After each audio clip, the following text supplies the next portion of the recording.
Hello, and welcome to Thou Shalt Not Suffer, the Witch Trial podcast. I'm Josh Hutchinson. And I'm Sarah Jack. Today, we're here with the makers of the play Prick, which is now showing at Edinburgh Fringe. We are talking to writer Laurie Flanigan-Hegge, director Meggie Greivell, and puppet artist Madeline Helling. Prick is a satirical play about Scottish witch trials.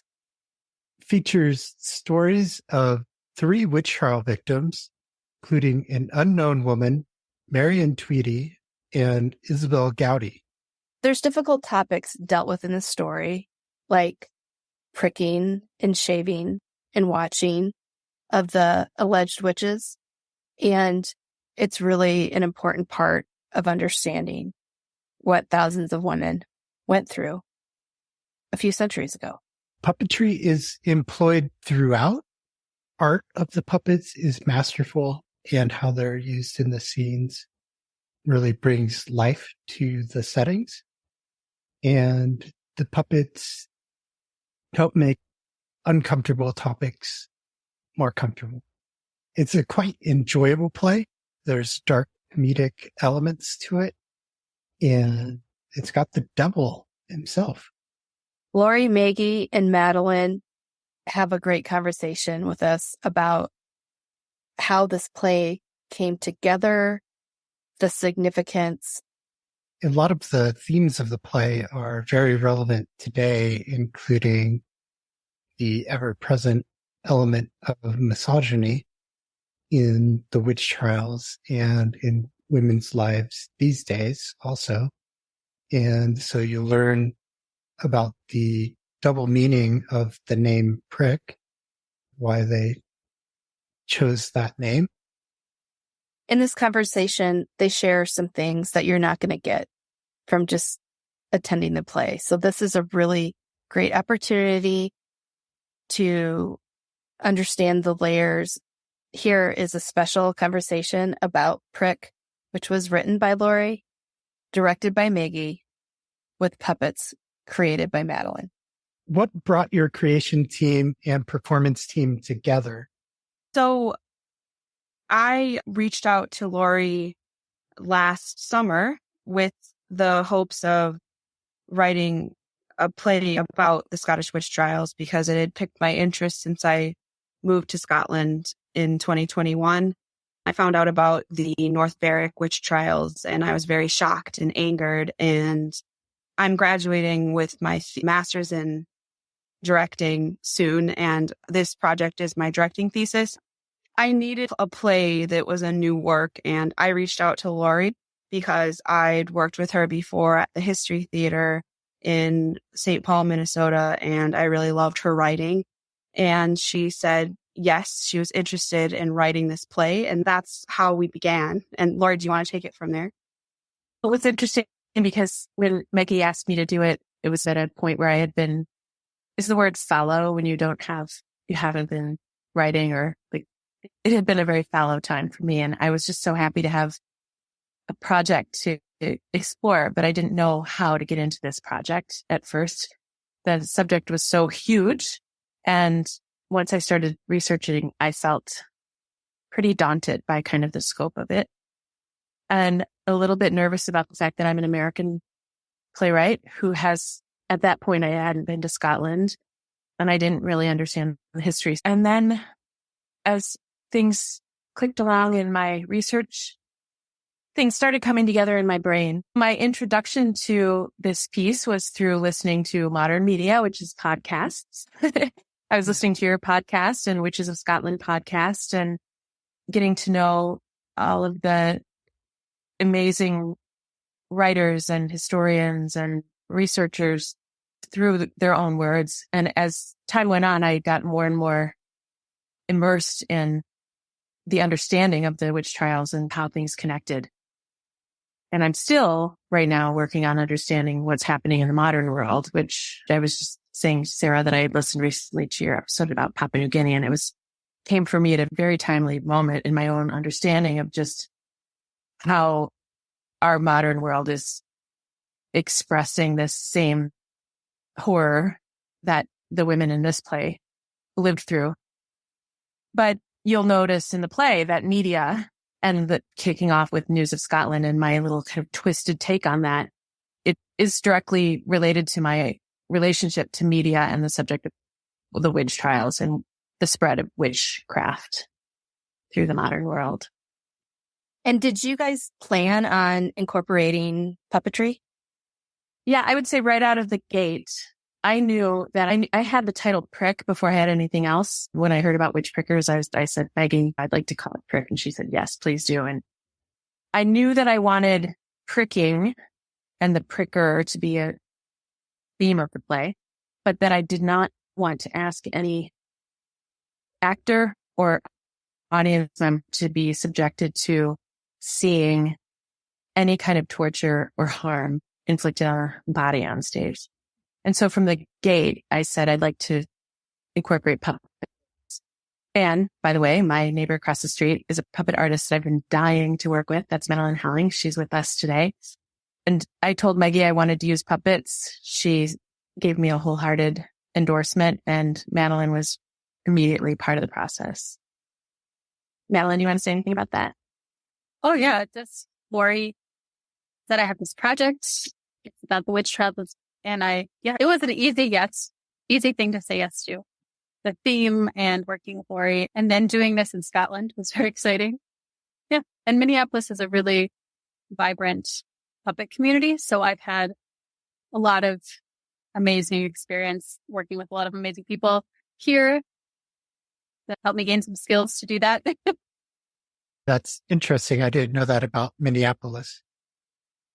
Yeah, it's a hotbed, actually. There's a large puppet community. And so the vocabulary of using puppets is something that I'm really familiar with as a theater artist.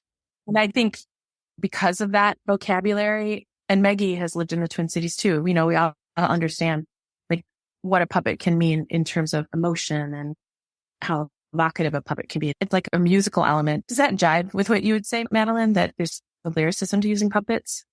Yeah, I think it's just a language understood the world over, and it's street language that it's a cheap art form that there's roots in it all over the world. And in that way, it has this sort of universality to it. And there's this way that puppets, everything they do has to be articulated. And in that way, it can draw a little more focus and attention on certain elements, physical elements, like breath is an action in a purposeful way, which is, I feel like for this play, for Prick, it makes so much sense to have puppets in it. We also wanted to incorporate aspects of the world, of the other world, the familiars. When I said to Madeline, I'd like a fox, a jackdaw, immediately that was possible. And shape-shifting is possible. And it did organically change. My first draft, I think, Meggie, I said that there were puppets attached to bodies on stage. And that was just my first thought about it. And it evolved into the design that Madeline brought to us. But yeah, Meggie, I don't know. What did you think when I said puppets right away? You never seemed to fight that.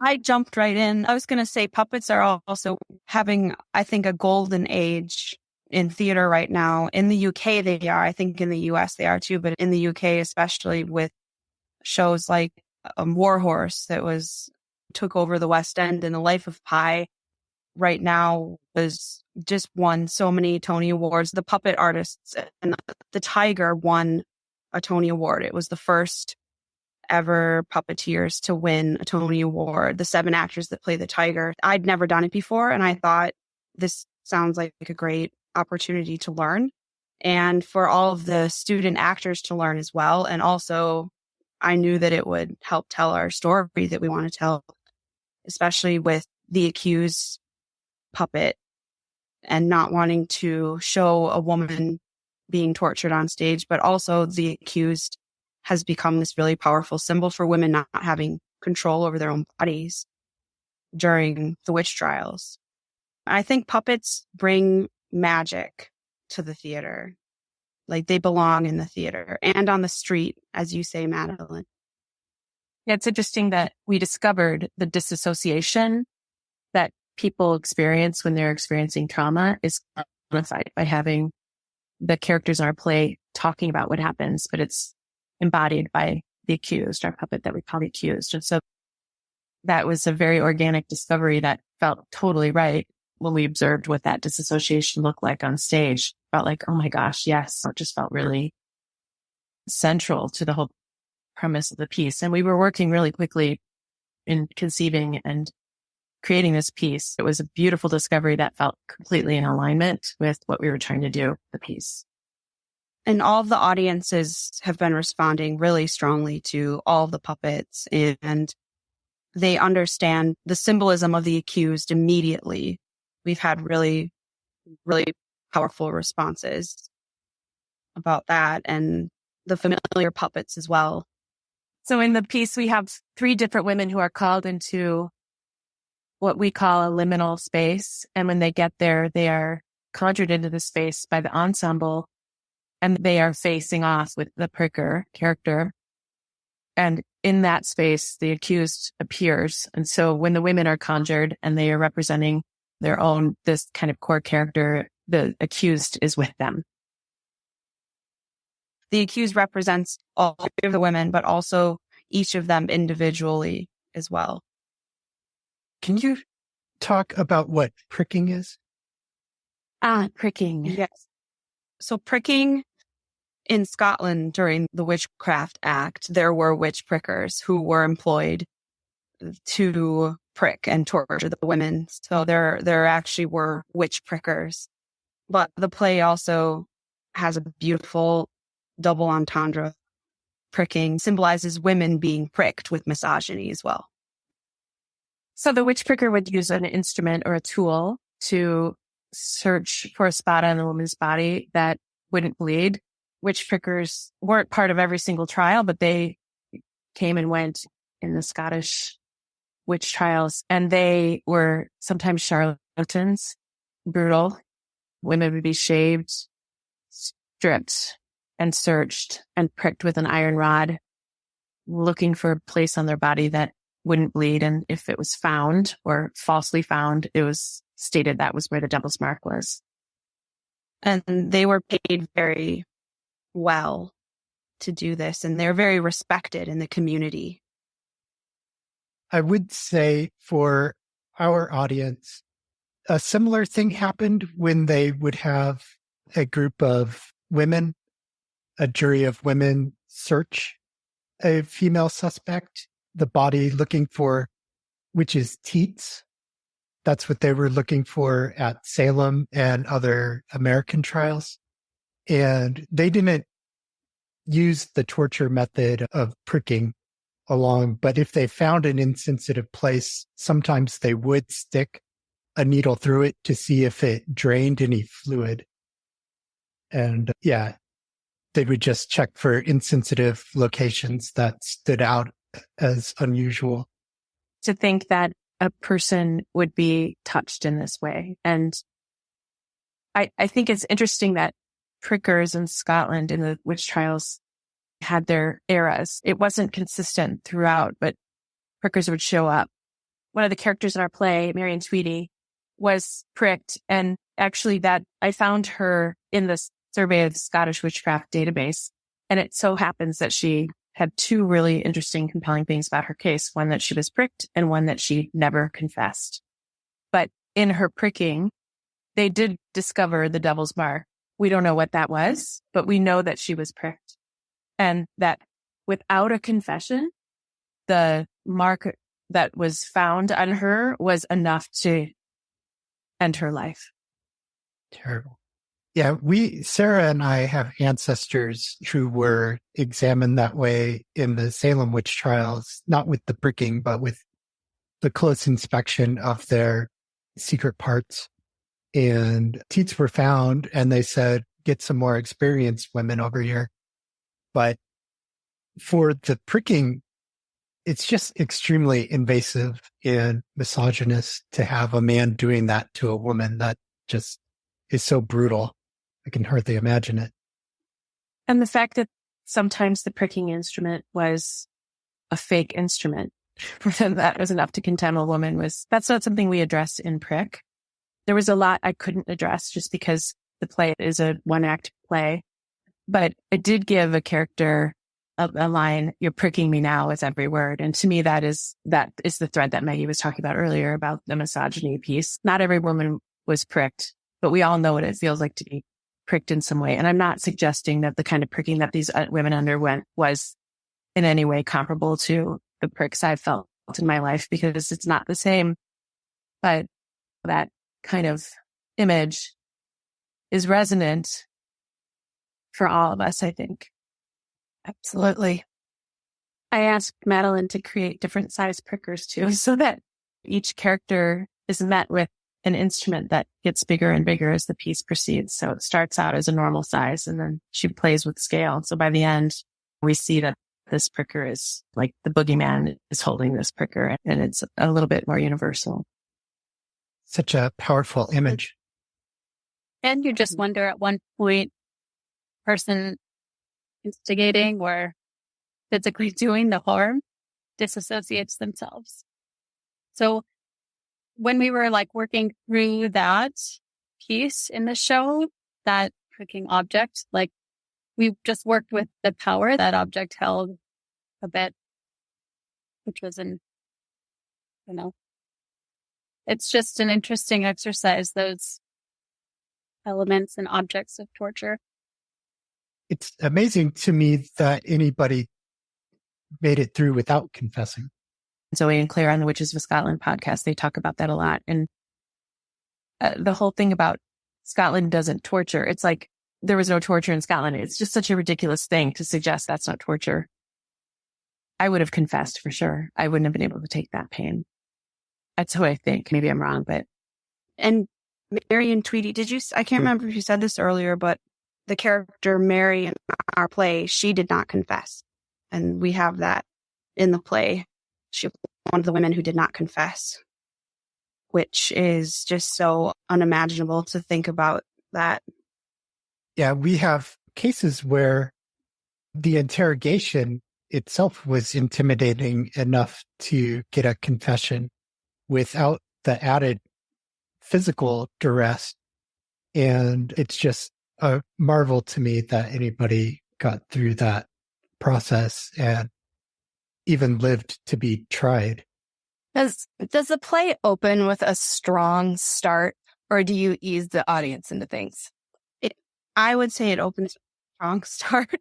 It opens with, some audience members have described it as a chant or an incantation, but it starts with a list of communities around Scotland. And one of our actors, she's from the Isle of Skye, and she said, "Oh, this sounds like a walking song." And she came up with the song to go along with it. So it comes across as this really beautiful kind of chant. And then it's followed by an incantation welcoming the women into the space. It's a very haunting song. And we were using, Laurie wrote a heartbeat into the script, and we organically discovered this.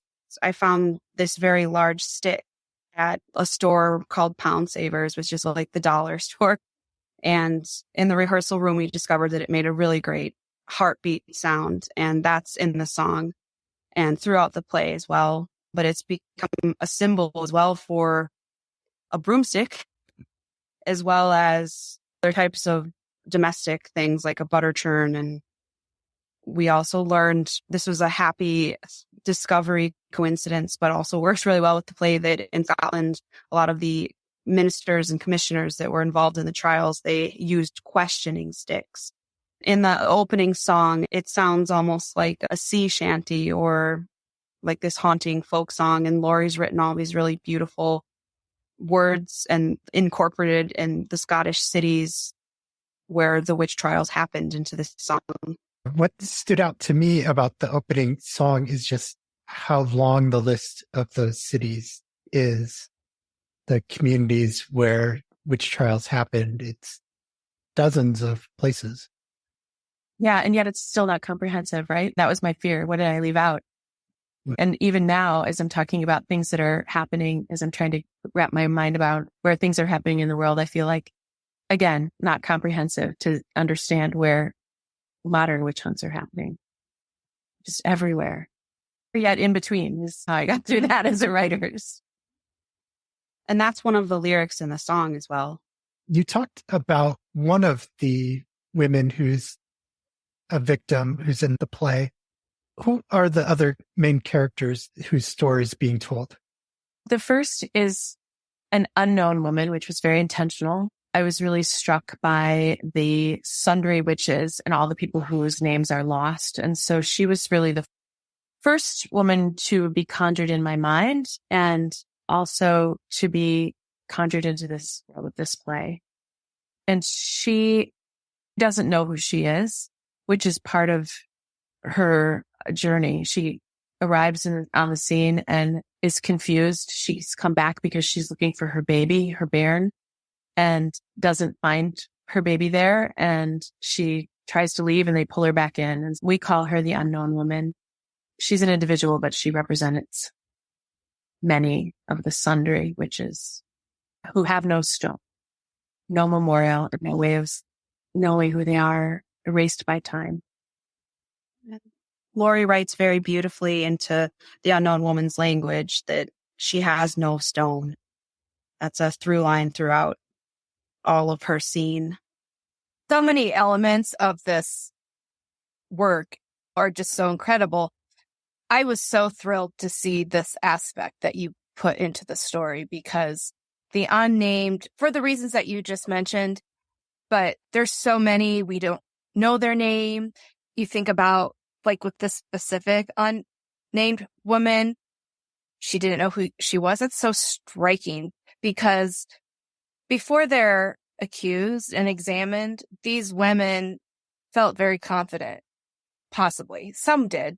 From testimonies you read, they're confident they're not a witch. They're confident that they're clear before God. And there's other historical unnamed individuals that are memorialized. And then I think of when we were working on our exoneration legislation in Connecticut this past year, there is an unnamed person in some records, but the politicians didn't include it in the final draft. That individual who could have represented so many, who could have been a symbol for these women, like your unnamed is, she was removed from that legislation. And that was so disappointing to me.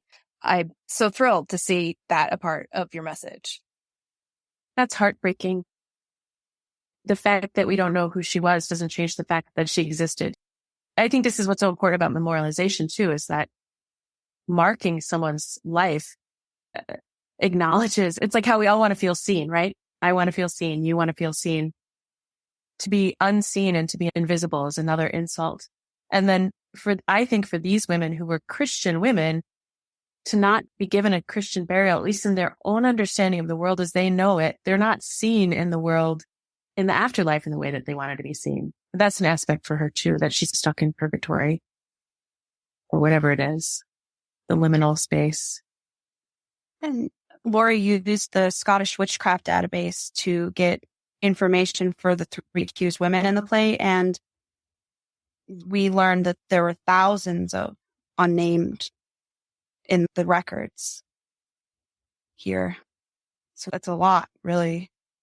I found the line in the play about and sundry witches were killed so powerful because it shows how little these women were valued. You don't even deserve to have a name. It's like you're just erased entirely.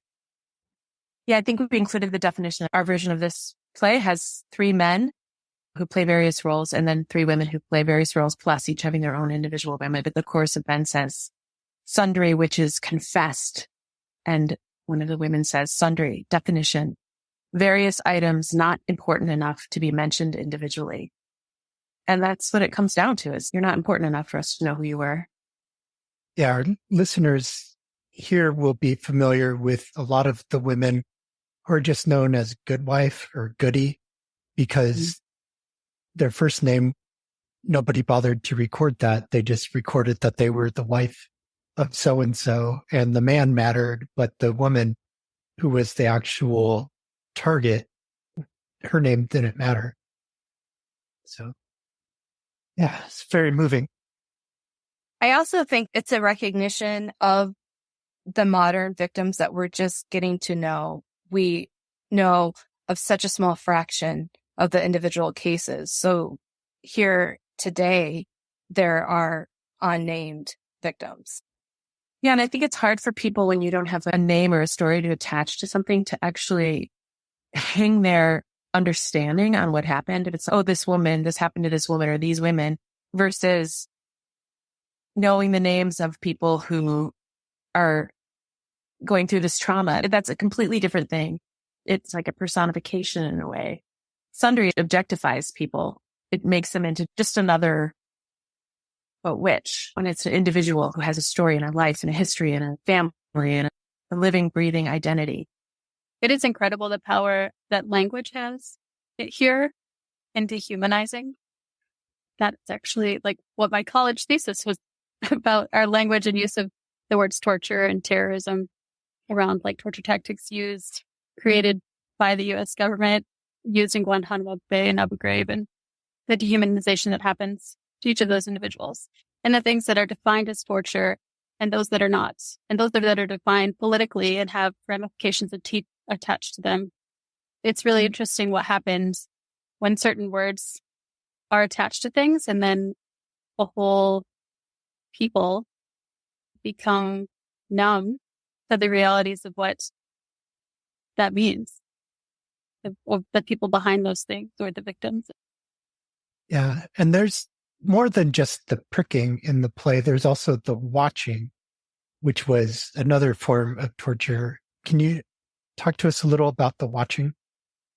That's really interesting, because one of the things that we discovered in the writing of the piece was that the cast was really interested in kind of understanding what it meant to be watching too. And you may have noticed that a character who is just a general farmer becomes a watcher, and he has this really beautiful arc throughout the piece. Those are his words. He was talking about how he felt about playing this role, that his character had an arc. He went from being an accuser to a watcher to the spouse of a victim and essentially a non-believer at the end in God or the devil.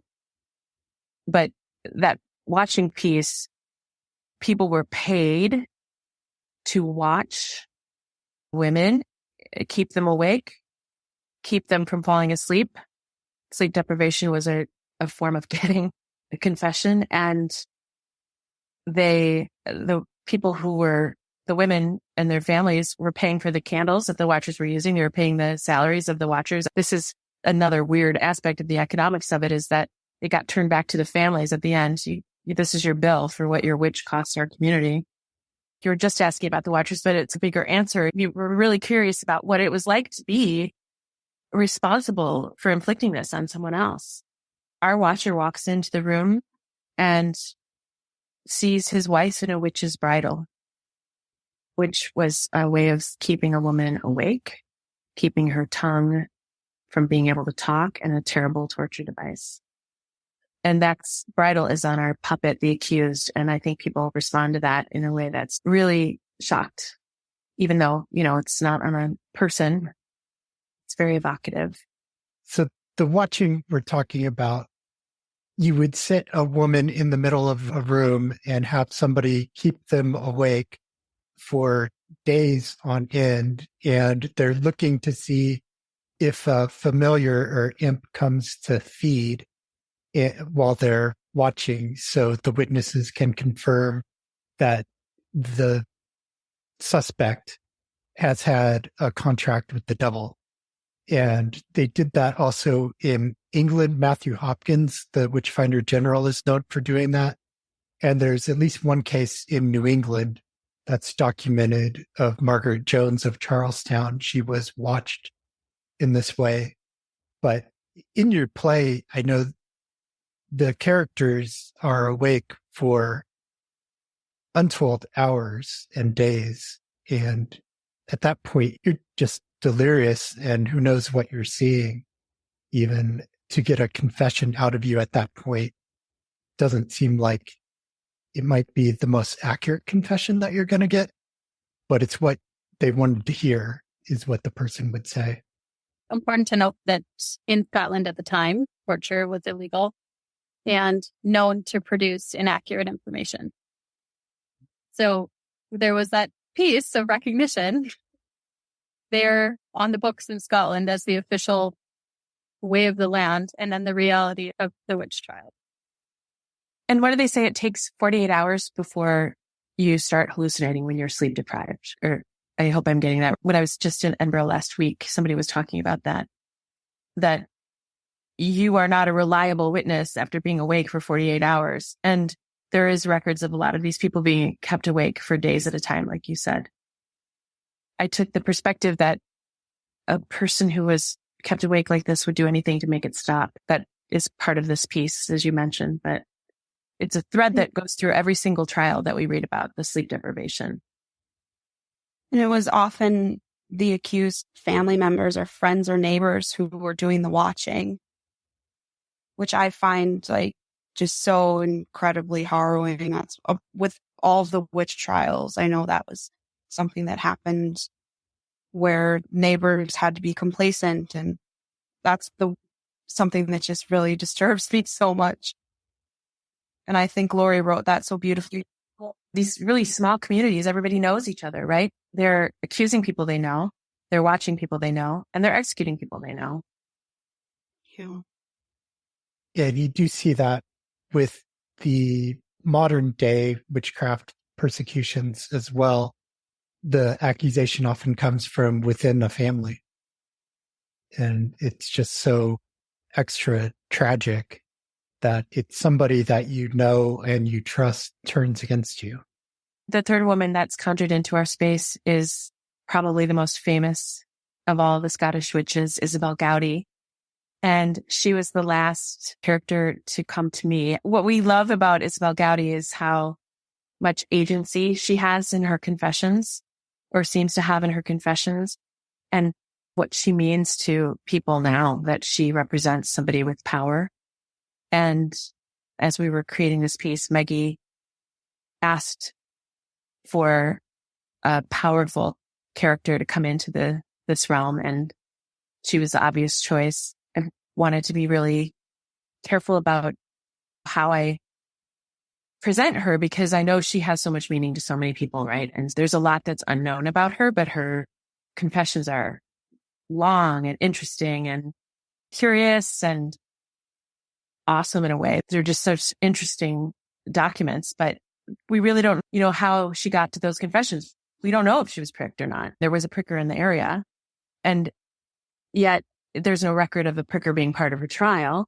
There's nothing sure about whether she was watched or kept awake. We don't have that information, but we know what she said, and it's so interesting. So she was fun to write, and I think Lisa McIntyre, who plays her in this production, really enjoys the power and the fact that she's a bit of a baddie.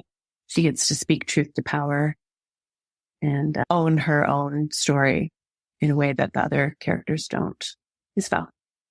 And Laurie and I talked about how we made the choice to give her power back, because Laurie was saying nobody knows why she said all the things that she said, or if it was really just the ministers and the investigators putting words into her mouth or making these things up, or if it was from sleep deprivation. But we've made the decision to have her kind of take her power back and say, no, I did do these things. I did turn into a jackdaw and attack the pricker.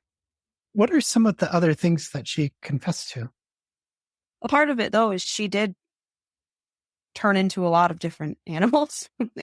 She did say she did a lot of shape-shifting. So Isabel Gowdy, her confessions are pretty remarkable. She said things across a huge gamut. Like, she's confessed to mixing the body of an unchristian child with nail trimmings, grain, and colewort. I'm reading this right now from the Survey of Scottish Witchcraft. But she said she chopped it all up and used it to take away the fruit of a man's corn. Just think about that, chopping up an unchristian child with nail clippings. This flying on a straw and broom was a thread that we see the witch on a straw and broom. That was an Isabel Gowdy kind of one of her biggies. She talked about elf shot. She would fly around and use elf shot lick it with her thumb and kill people to send a soul to heaven, but the body remained on earth, according to her confessions. Talked about meeting the queen of the fairies, taking away milk, doing things in the devil's name. She said she destroyed, she made an image of the Laird of Park to destroy his children. And she went into great detail about how she did this. She confessed a lot to shape-changing, jackdaws, cat, hair, and we really play with that shape-changing aspect in our show. I could go on and on, but she's got a lot of really specific things. And she had four sets of interviews or interrogations, and she got more and more specific with each one. I was thinking about some of the New England witch trials, and there's actually some of the afflicted girls, either in Connecticut or in Massachusetts, had very detailed accusations. I don't know if there's anything quite that detailed coming out of New England in the record from an accused. Yeah, incredibly detailed. She talked about her specific ritual acts, shape-changing, using magic, things she did at the Kirk of Aldearn, communal sex with the devil. That was when he had sex with her whole coven, and meeting and dancing with her coven. She talked about the fairies. She hit the greatest hits of everything, and she gave them all the information that they wanted to have. She explicitly said that the devil rebaptized her as Janet, that she had sex with him and that his member was great and long, and that younger women had greater pleasure in sex with the devil than with their own husbands. The idea of sex with the devil was really important to the Scottish witch trial confession logs that they would put together. And we also play with that a little bit in our show, that whole thing of this obsession with sex, which is fascinating to me, but also just strange. We learned of some of that this fall when we talked to Mary Craig. That was really where I was introduced to what a big part of that history it is. Your interview with Mary Craig was one of my favorite interviews. She was a great resource. You had a couple lines that the devil said that I loved. And the first is, I get the credit and I don't have to do any of the work. And I thought it sounded just like him to say, I've been here a while. Your nay paying me mind. It was fun to write for the devil. It was fun to write that character. And I have to be reminded that in this world, that the devil was absolutely real. The fact that I personally don't believe that the devil exists doesn't matter. These characters believed that the devil existed, and it was a great and real threat. And that's the first thing that when I'm talking to modern people about this play, that they're like, oh, really? Oh, but the devil was a threat. They didn't just believe in the devil. They believed that he was roaming around physically as a person and luring people over to his side to sign contracts with them, which I found interesting in the symbolism in Scotland of someone becoming the devils with the touching of the head and the foot. I found that to be very interesting also. And claiming everything in between. Yes. Yeah. I believe that in Isabel Gowdy's confession as well, if I'm not mistaken. I think that I read that in that scene where she says she's been baptized as Janet. Yeah. Yeah.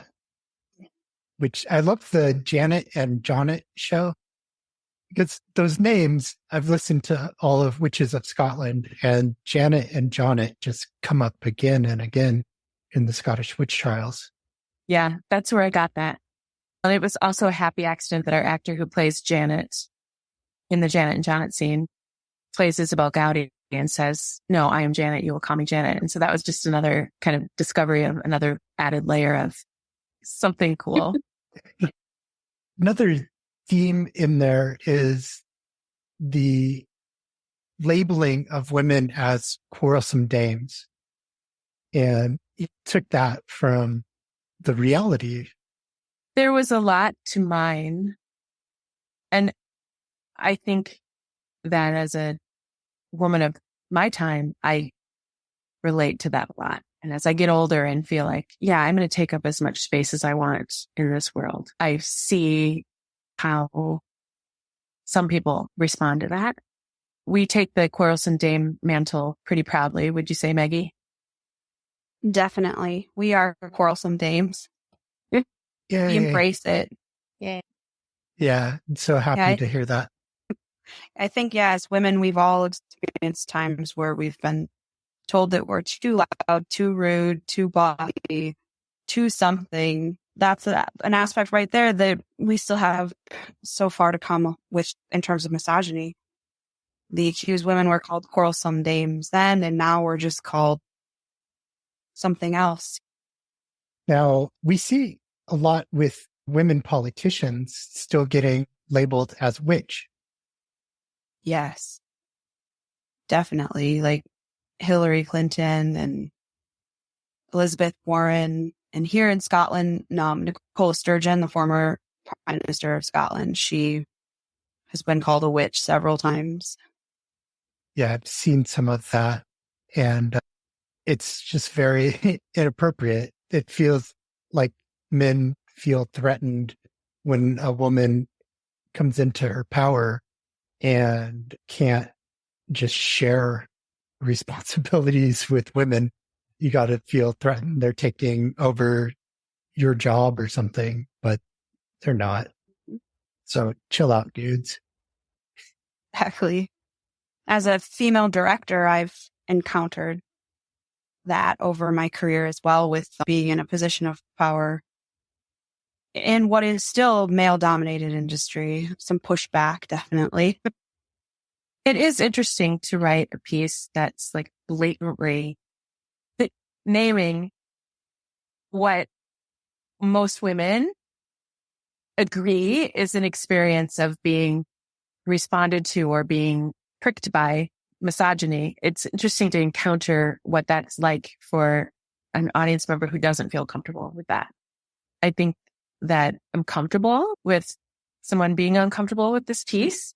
And part of the reason why I infuse comedy or dark comedy into a subject like this is because that's one way that I can acknowledge that this is we all know what we're seeing here, right? We know what we're seeing. We're getting what we're seeing here. And it's just a way of acknowledging something but just putting it into a vessel of communicating that is not a victimized place. That's more of an owning the power of what it means to be having this conversation at all.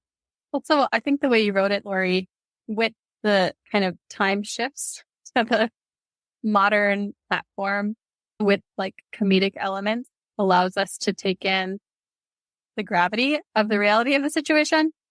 And I feel like in many ways, like comedy is the element of that is necessary in this piece. It's not like we're just diving into some disaster tourism situation. Like we're getting into something that's relevant and related to now. And you give like those little plant the seeds so people are making connections. So like, why does addressing this thing that happened a long time ago matter now?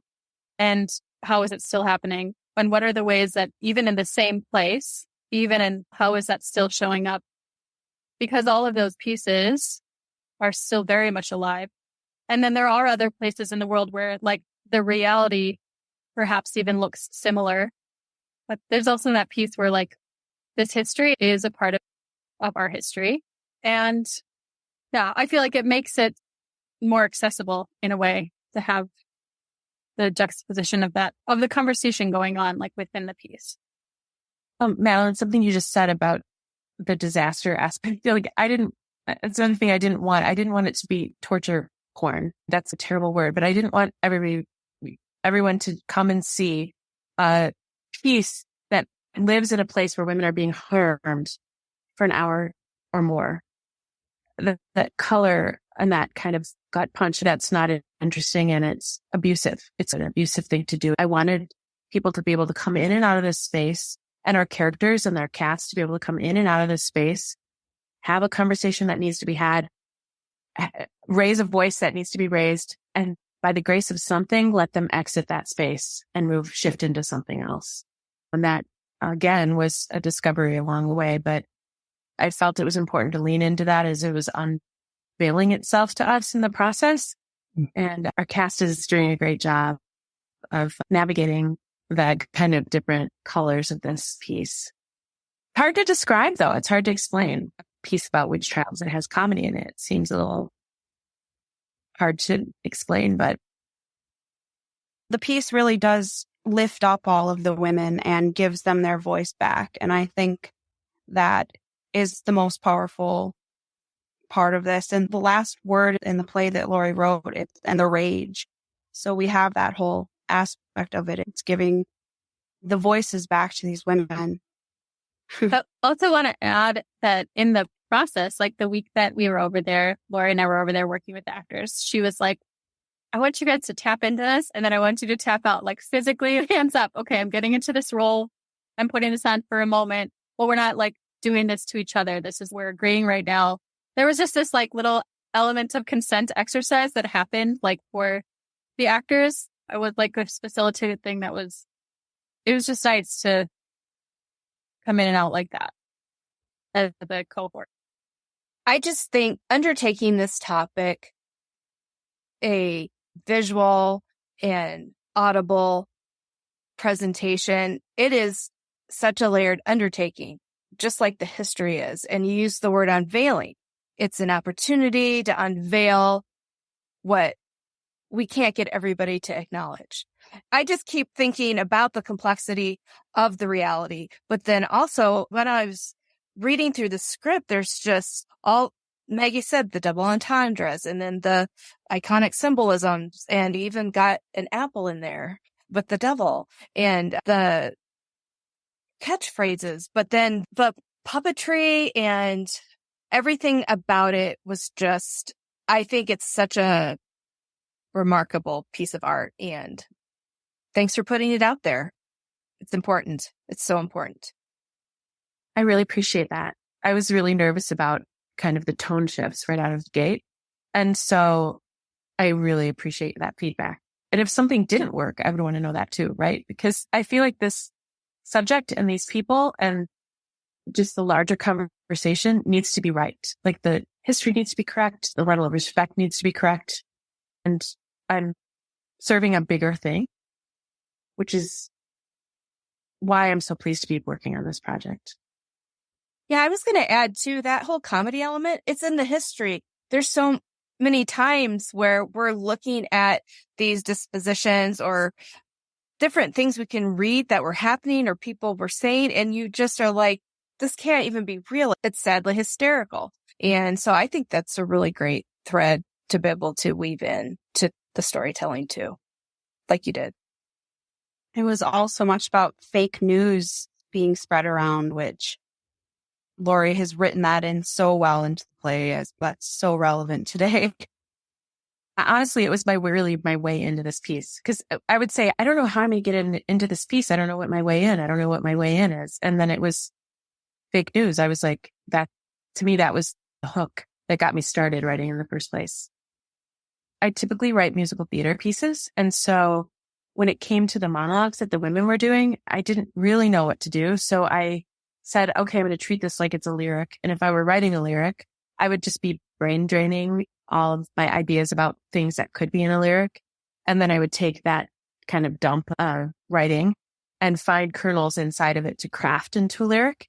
But I approached it in that way. And I realized, oh no, this is the same approach. Like they are having this moment of expression that is simply for their mining of their emotional life at this moment of time when they're being interrogated. And it felt the same to me as a song moment, where it was, we call it sometimes in crafting musicals, theater, in crafting songs, a vertical expression instead of a long horizontal line.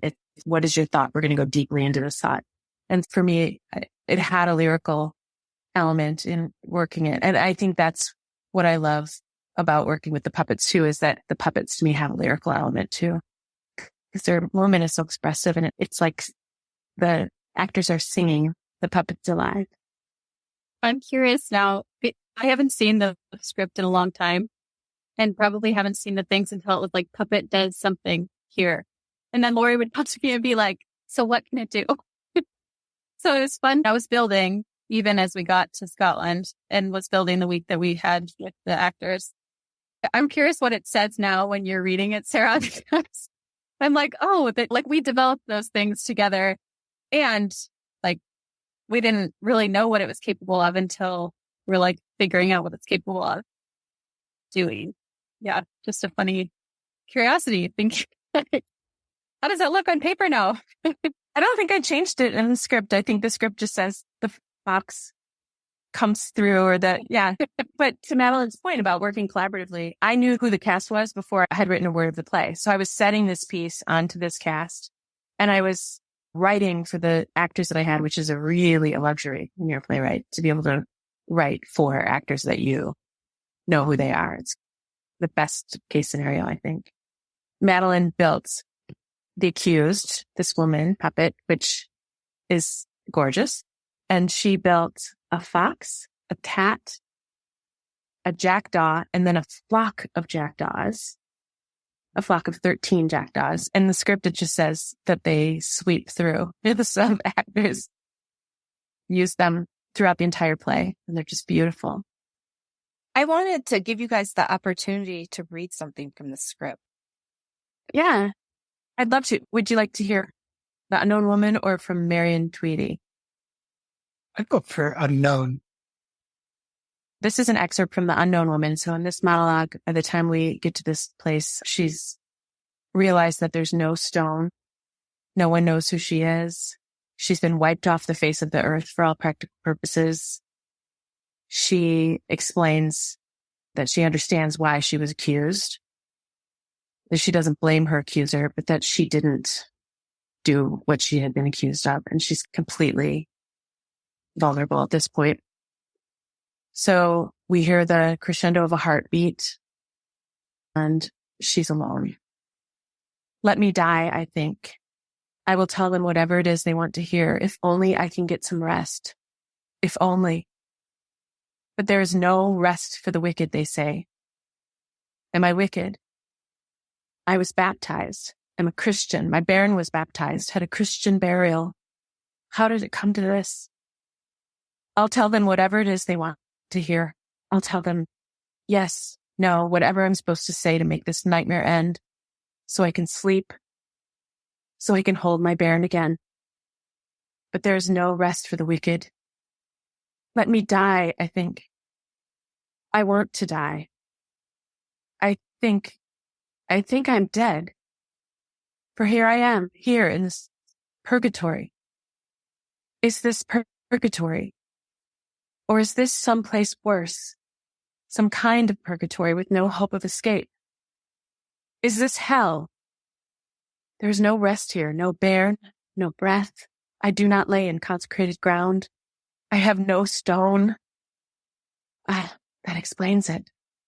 That explains why nobody visits me. Nobody comes to weep or laugh or make a pencil rub or write a poem or mark a holiday. Will my soul ever be allowed to be at peace? Will I ever hold my bairn again?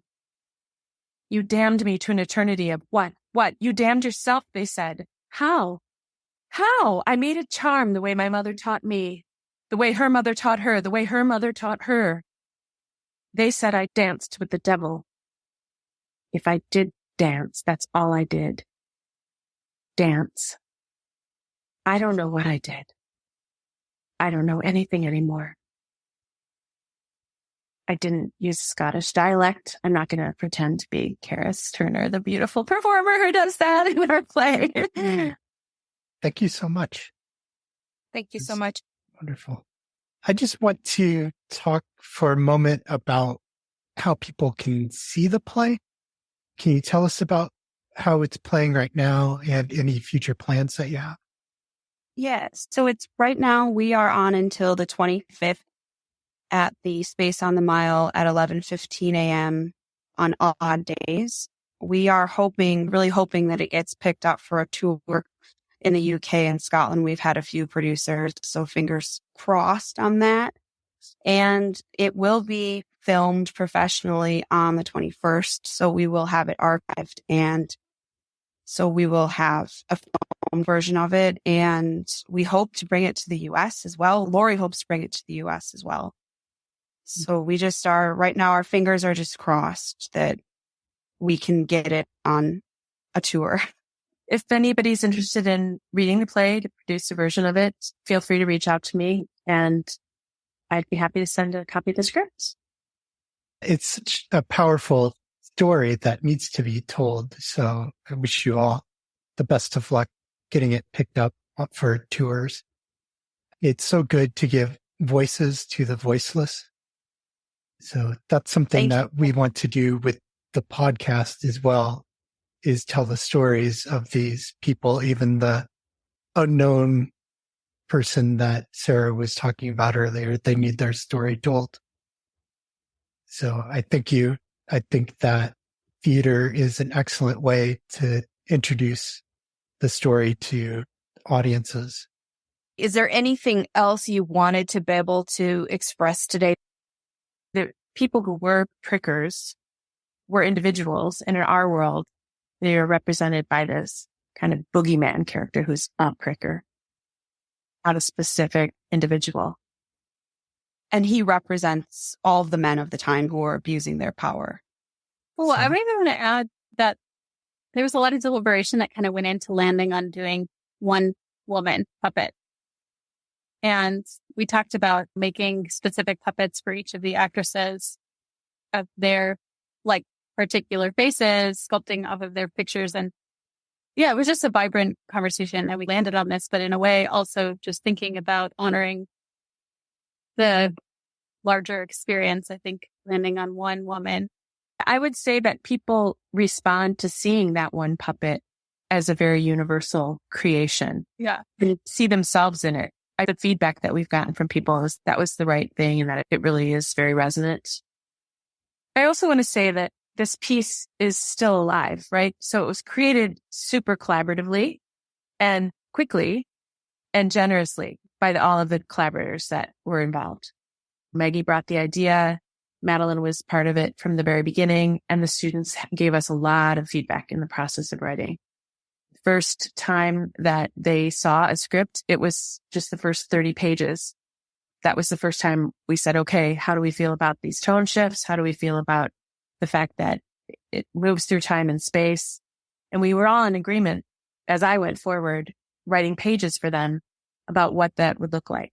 They would come back to me and say, we wish that the devil would come back. Okay, what does that look like? We want to see King James again. What does that look like? What if the watcher in the next scene is the farmer watching his wife? Oh, that's a great idea. Let me see what that looks like. So when it's still a new work, and I suspect that the next production will have edits like a new play does when it goes into another iteration. So I'm really excited to see how this play continues to grow. And I would say that if anybody does want to do this piece, that they should hunt down Madeline Helling to work on the puppets with them.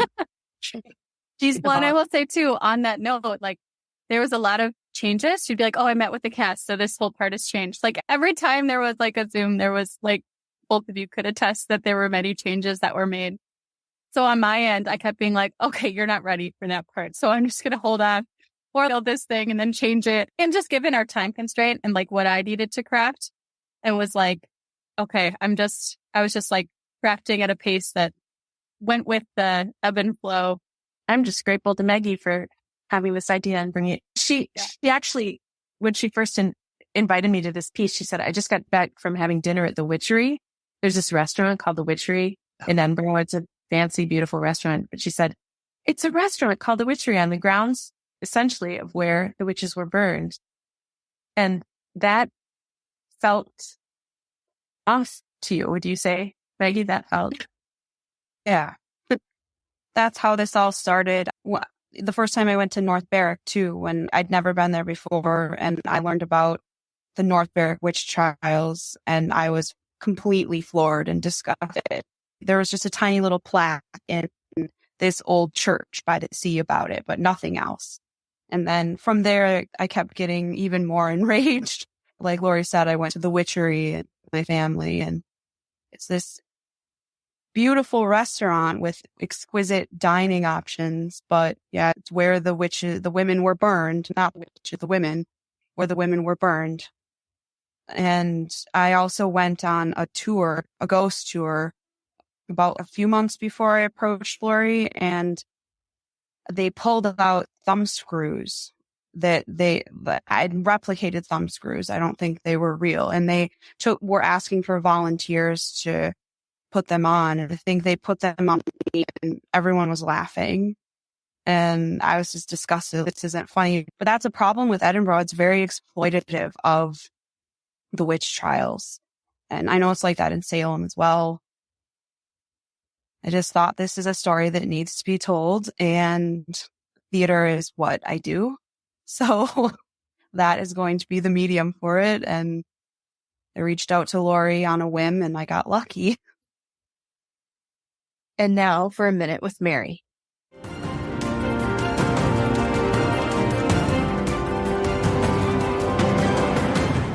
Recently, I suffered a situation which resulted in my feeling anxious, heartbroken, and most sadly, not wanted. Luckily, I have a wonderful community of family, friends, and social services in which I can tap into if needed until I get back on my feet. I am grateful. This is not the situation for those women of Ghana accused of witchcraft. They are accused for causing sickness to their neighbors, weather conditions to cause crop failures, among other things. Those women who were not beaten and burned alive for this crime they did not commit were sent to one of 6 witch camps where their living situations were abhorrent at best.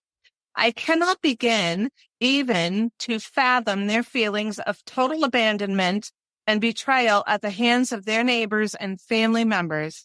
Yes, family members. I shouldn't complain. I will survive. Some of these women will not. But there is hope. In 2005, ActionAid started to infiltrate these camps with basic life necessities. The advocates also educated these women and children, informing the women of their rights. In 2011, the women were thus able to stop the Ghana government from closing the camps the following year. Quick closure could result in homelessness and possibly death by those wanting these innocent human beings dead. They spoke loud and strong, using every media and social service at their disposal, increasing benefits for themselves to survive. For me, I look forward to the day when my living situation improves. However, I look more towards these women who survive circumstances I will never understand. They are the heroes, along with the advocates who risk their lives to save the many for whom they advocate. Thank you.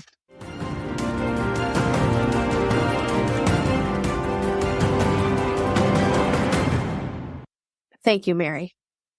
Now here's Sarah with End Witch Hunts News.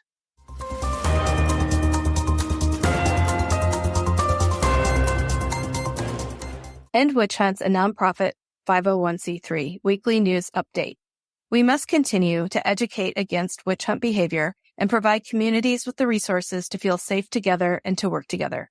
If you are in the position to positively impact the communities that experience witch hunt behaviors, stand in the gap with active advocates now. Today, the victims of sorcery accusation-related violence must not be nameless and disregarded. We may not know the names of men and women who were attacked today, but we know what is happening. We can speak about their stories and their innocence. We can continue to educate the world about witch hunting today. We can acknowledge the crisis, know that the victims have names, that they have lives, that they have plans, that they want their beautiful tomorrow. If you are in the position to positively impact the communities that experience witch hunt behaviors and witch attacks, stand in the gap with active advocates now. I am descended from 2 well-known accused witches, one whose name was used in the iconic play The Crucible by Arthur Miller. Rebecca Nurse is a name that is familiar with everyone who knows even a little about the Salem witchcraft trials. She said on the record, "The world will know my innocence." We do know her innocence, and we can name her as innocent by name. Rebecca Nurse was not a witch. Some of the trials on record have accused identified only by their husband's surname as Goodwife or Goody. Goody Knapp, Goodwife Bassett. We do not know the given name of these women, but we do know that they were innocent of causing supernatural harm. Goody Knapp and Goodwife Bassett were not witches. In the American colonies, we have primary sources indicating that at least one unknown person was accused of witchcraft crimes in Connecticut. Unknown was not a witch. Unknown was innocent. Although some names are recorded, the names of thousands of other imprisoned and executed alleged witches across Scotland are unknown. They were innocent. They were not witches.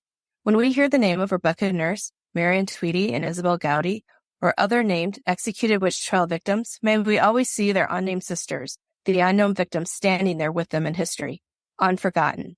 Today, 70 years after the Crucible, the play Prick is memorializing the thousands of women who suffered and died as unnamed alleged witches. This play recognizes them. It is a memorial to the unknown. We must remember them.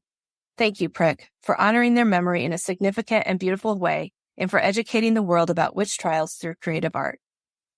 You are part of Thou Shalt Not Suffer podcast community. Your listening and support is part of the work that keeps the critical conversation on ending witch hunts alive and expanding. When you share our episodes with your friends, you are making an effort against violence. Having conversations about what is going on is an easy way that you can jump in to end witch hunts. Advocates worldwide are using their particular abilities, influence, and social network. And when you also listen and share, you are part of strengthening that network. It takes every mind, every voice, every small effort. You are a part of the world network that succeeds because of collaboration and collective efforts.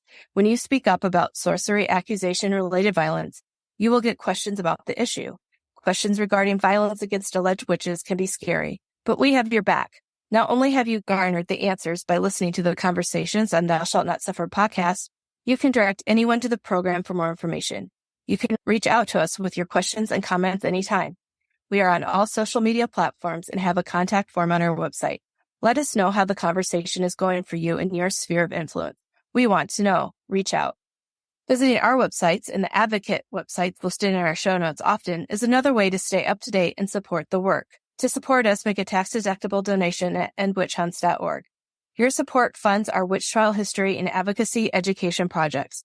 You can purchase most of the books discussed on Thou Shalt Not Suffer episodes in our online bookshop, or you can buy it directly from the guest. We sell End Witch Hunts, Connecticut Witch Trial Exoneration Project, and Thou Shalt Not Suffer podcast t-shirts and coffee mugs online in our Zazzle.com shop. Make a purchase to support us. Have you considered supporting the production of the podcast by joining other listeners as a super listener? Thank you for adding our super listener program to the way you support us. Your super listener donation is tax deductible. Thank you.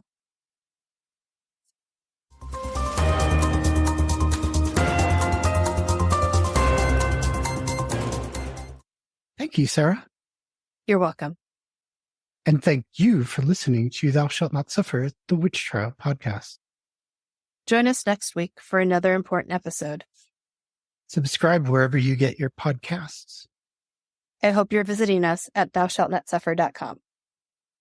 Remember to tell your friends about the show. Support our efforts to end witch hunts. Visit endwitchhunts.org to learn more. Have a great today and a beautiful tomorrow.